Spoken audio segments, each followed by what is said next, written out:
It's time for This Day in History. For today's date, September 29th, we bring you back 15 years into the past, to September 29th, 1996. It was the North American debut for one of the most anticipated video game consoles ever. The Nintendo 64. After having enjoyed much success with its previous hardware, the Super NES, Nintendo was ready to begin work on their next home gaming console under the codename Project Reality.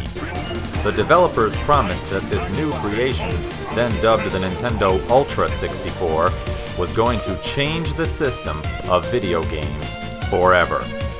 When it was released in Japan, the now officially named Nintendo 64 sold over 500,000 systems in just one day. 3 months later, Nintendo 64 was finally released on North American shores along with two games, Super Mario 64 and Pilot Wings 64.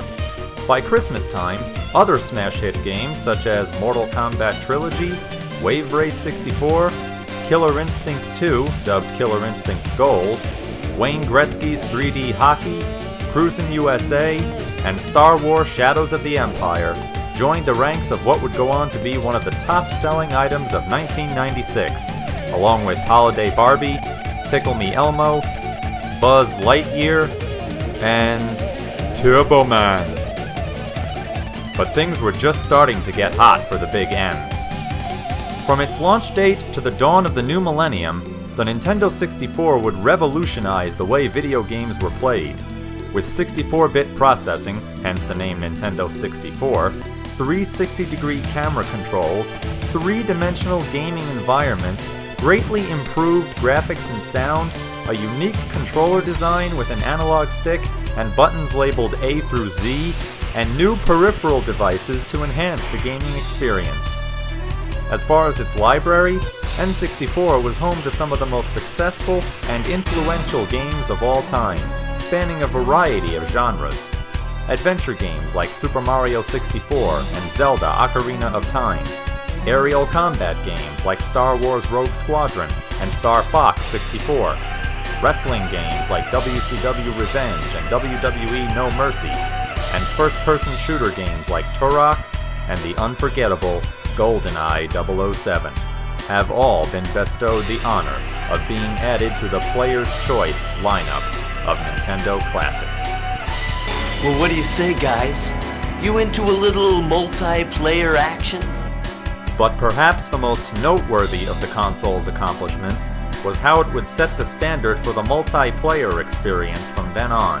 With 4 controller ports already built into the unit, the Nintendo 64 was definitely the party console, hosting such classics as the aforementioned GoldenEye, Star Fox, and THQ wrestling games, and other Gamer Night specials like Mario Party and a Nintendo All-Star Battle Royale called Super Smash Bros.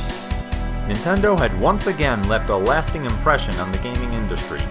Even today, the Nintendo 64's legacy is just as strong as ever, with several of its classic games having been ported to the Wii Virtual Console, or being remastered in 3D for Nintendo's handheld systems, or in some cases, reimagined in contemporary remakes. So go and dust off that controller of yours, plug your Rumble Pack in, and celebrate the N64's 15th birthday. This Day in History, September 29th, 1996, the day Nintendo advised the North American video gaming population to get in or get out.